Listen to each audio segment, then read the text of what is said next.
చేతులు తడిగా ఉన్నాయి. నీకో చిట్టి కథ చెప్పనా? ఏంట్రా ఆడియో ఫంక్షన్లో నటులంటే వింటావా? నేనంటే అసలు వినవా? వినరా నాన్న. ఓ వేటగాడు కోతిని పట్టుకోవడానికి ఓ కొబ్బరి బొండం నరికి దానికి చిన్న బెజ్జం పెట్టి కోతికి కనపడేలాగా పెట్టాడు.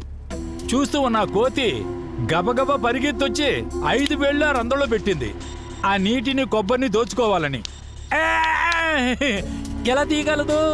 కుదరదు, చిక్కుకుంటుంది. తర్వాత కోతి ఏం చేస్తుందంటే అయ్యా అమ్మ అని అరుస్తుంది. ఆ చెయ్యి మాత్రం బయటికి రానే రాదు. ఆ కోతికి తెలీదు ఆ చేతిలో ఉన్న వస్తువులన్నీ లోపల వదిలితేనే చెయ్యి బయటకు వస్తుందని. అదెలా జరగదో ఇది అంతే. నిజానికి రా, నేనే తలుచుకున్నా సరే నీ డబ్బు తిరిగి నేను ఇవ్వలేను. అర్థమైందా? ఎందువల్లంటే నా పైన ఇంకొకడు ఉన్నాడు కదా. సార్ ప్లీజ్ సార్, నా డబ్బులు నాకు తిరిగి ఇచ్చేయండి sir. Sir please sir, please sir, డబ్బులు ఇచ్చేయండి సార్. నా జీవితం పోతుంది సార్, నేను సూసైడ్ చేసుకుంటాను sir. Sir please sir, please. లెక్కెంత? 96 లక్షలేనా? దీనికైనా పైనుండి కింద వరకు పట్టుకుంటున్నావు? అవును సార్. సార్ నాకు అది పెద్ద ఇవ్వడం కుదరదు. పోరా, సంపాద్యం పెట్టాను సార్. వీడిని తీసుకుంటారా? డబ్బులంతా వేస్తాను సార్. Please sir. తీసి కలిపి చూసుకో, సరిగ్గానే ఉంటుంది. సార్ సార్ సార్ ఇవ్వండి సార్. రాయ్ రాయ్ నేనేరా, నువ్వు అసలు బాగుపడవరా. రాయ్ రాయ్ ఇవ్వరా. రాయ్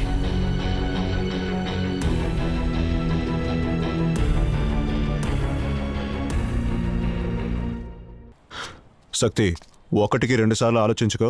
పెద్దవాళ్ళు. సార్ అడుగుతున్నాను, తప్పుగా అనుకోవద్దు. మీరు పుణ్యకుడి మనుషులానే మాట్లాడుతున్నారు సార్.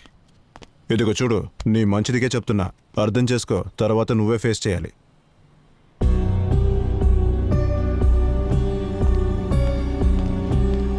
Okay sir.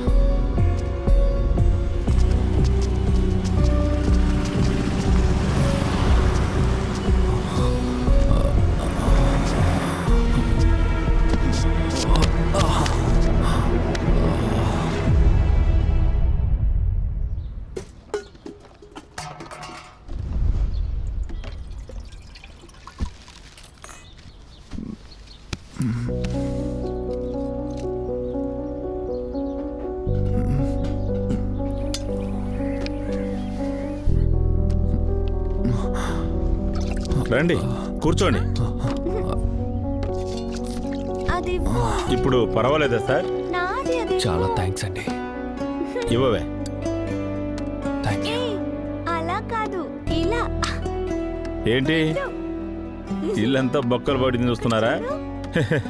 ఈ ఇంట్లో ఒకే ఒక సౌకర్యం ఉంది, వాన పడుతుందా అని బయటికి వెళ్ళి చూడక్కర్లేదు. ఇంట్లో పడుకొని పైకి చూస్తే బాగా కనపడుతుంది. అది కాదు, పడుకుంటే గోడ తగిలేంతనే స్పేస్ ఉంది, ఇందులోకి ఎలా? తగిలితే కాళ్ళు ముడుచుకొని పడుకోవడమే. మనం సత్యమా ఏంటి కాళ్ళను చాపి పాతి పెట్టడానికి? అదెలా అన్ని విషయాల్ని చాలా సాధారణంగా తీసుకుంటున్నారు? జీవితం చాలా సాధారణం సార్. గాడిదలా ఉండాలి. భుజం మీద ఉన్న మూట, మురికి మూట, మంచి మూట అని అసలు ఆలోచించకూడదు. మన పాటికి మన పని చేసుకుంటూ దేవుడా అని ఉన్నామంటే మనతో పాటు ప్రశాంతత అనే యోగం ఉంటుంది సార్. వదిలేడు మాస్టారు, సంతోషంగా ఉండండి. అయితే మీరు ప్రశాంతంగా ఉన్నారు. ఇలా చూడండి సార్, అందరి మనసుల్లోనూ ఒక మురికి కాలువ పారుతూనే ఉంటుంది. బాగా గబ్బు కొడుతుంది. దాన్ని శుభ్రం చేయటం అసలు కుదరదు. దాన్ని అసలు పట్టించుకోకూడదు. వాటన్నిటినీ వదిలేయాల్సిందే. పుట్టేటప్పుడు ఏడుస్తూ పుడుతున్నాం, బతికేటప్పుడు అది లేదు ఇది లేదని బతుకుతున్నాం. చచ్చేటప్పుడు మనశ్శాంతి లేకుండా చస్తున్నాం. తుడిచేస్తే శుభ్రంగా ఉంటుంది. That is life. మనసు ప్రశాంతంగా ఉంటేనే జీవితం. మీరు దిగులు పడకండి సార్, టీ తాగండి.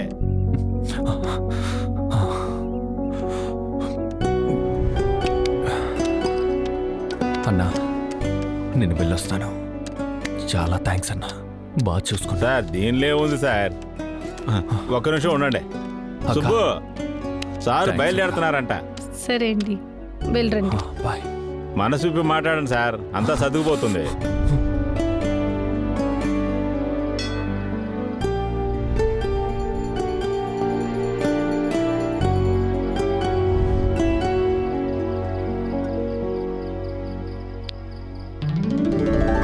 మనుషులకి బాధ అని వస్తే వాళ్ళు మొదటిగా వెతికేది డబ్బులు ఇచ్చేవాడినే. చివరిగానే దేవుణ్ణి వెతుక్కొని వస్తారు.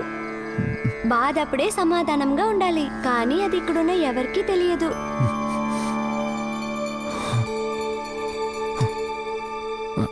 మనం ఎందుకు విభూతి పెట్టుకుంటున్నాం తెలుసా? కారణం తెలుసుకునే విభూతి పెట్టుకోవాలా?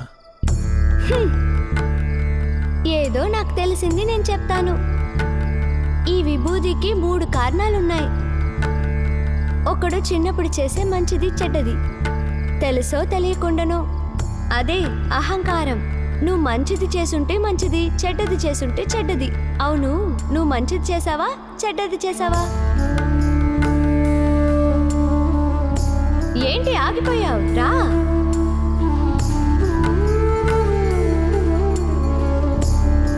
రెండో కారణం, నువ్వు ముందు చేసావు కదా, దాన్ని ప్రయోజనం. చెడ్డది చేసుంటే చెడ్డది, మంచిది చేసుంటే మంచిది. అదే కర్మ. అవును, నీకిప్పుడు ఏం జరుగుతుంది? మంచిదా, చెడ్డదా? మూడో కారణం, ఇవంటిని మనం తెలుసుకునేది. దీనంతా మనం అనుభవించిన తర్వాత ఒక విశ్రాంతి వస్తుంది. అప్పుడు తిరిగి చూస్తే ఏది మనతో ఉండదు. అప్పుడే అర్థమవుతుంది ఇవన్నీ మాయే అని. మంచిదో చెడ్డదో ఇక్కడ నీకు అర్థమవుతుంది నువ్వేమీ కాదు అని. అన్నీ మాయే. నీకు అర్థమవుతుంది, తెలుస్తుంది. నీకు 10-12 వయసు ఉంటుందా? పెద్ద జ్ఞానిలాగా మాట్లాడుతున్నావు. 10-12 వయసులో నీకు అత్యాస రావచ్చు, నాకు జ్ఞానం రాకూడదా? ఏంటి వేడిగా ఉందా? పొంగలే. హే, కూర్చో. మొత్తాన్ని పూర్తి చేసి వెళ్తాను. కూర్చో. నేను నీ జీవితం వేడిగా ఉందా అని అడిగాను. నువ్వు నీ మాటలతో నీ కుటుంబాన్ని బాధ పెట్టావు. ఇప్పుడు నువ్వు ఏది చెప్పినా అర్థం చేసుకొని స్థాయిలో ఉన్నావు. ఇప్పుడు చూడు, నువ్వు కోపంగా మాట్లాడే కూడా ఎవరు లేకుండా ఉన్నావు.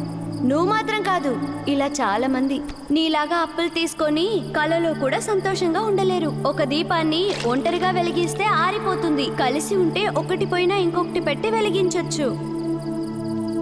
ఆరిపోతుంది. తిను తిను తిను. నువ్వు పోగొట్టింది డబ్బుల్ని కాదు, నీ కుటుంబాన్ని. ఏది పోయింది అని అర్థం చేసుకుంటేనే ఎలా పోయింది అని తెలుస్తుంది.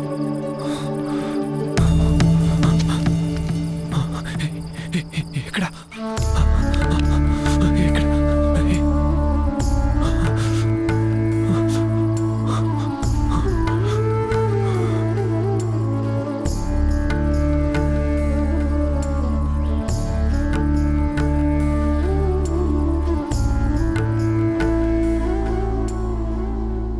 హిట్ టీవీ యాప్, ఇందులో short news, live news, entertainment shows, movies, digital magazines తో పాటు మీ జిల్లా వార్తలను కూడా ఫ్రీగా చూడొచ్చు.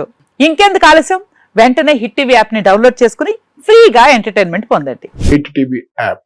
Hit TV app. Please download hit TV app. Hit TV app ని ఫ్రీగా డౌన్లోడ్ చేసుకుని ఎంజాయ్ చేయండి. మీకు నచ్చిన ఎంటర్టైన్మెంట్ కోసం హిట్ టీవీ యాప్ ని ఫ్రీగా డౌన్లోడ్ చేసుకుని ఎంజాయ్ చేయండి. హిట్ టీవీ యాప్ ని డౌన్లోడ్ చేసుకుని ఆస్వాదించండి, ఆశీర్వదించండి. ఇంతమంది సెలబ్రిటీలు హిట్ టీవీ యాప్ ని డౌన్లోడ్ చేసుకోండి అని చెప్తున్నారంటే ఎంత మంచి యాప్ ఆలోచించండి.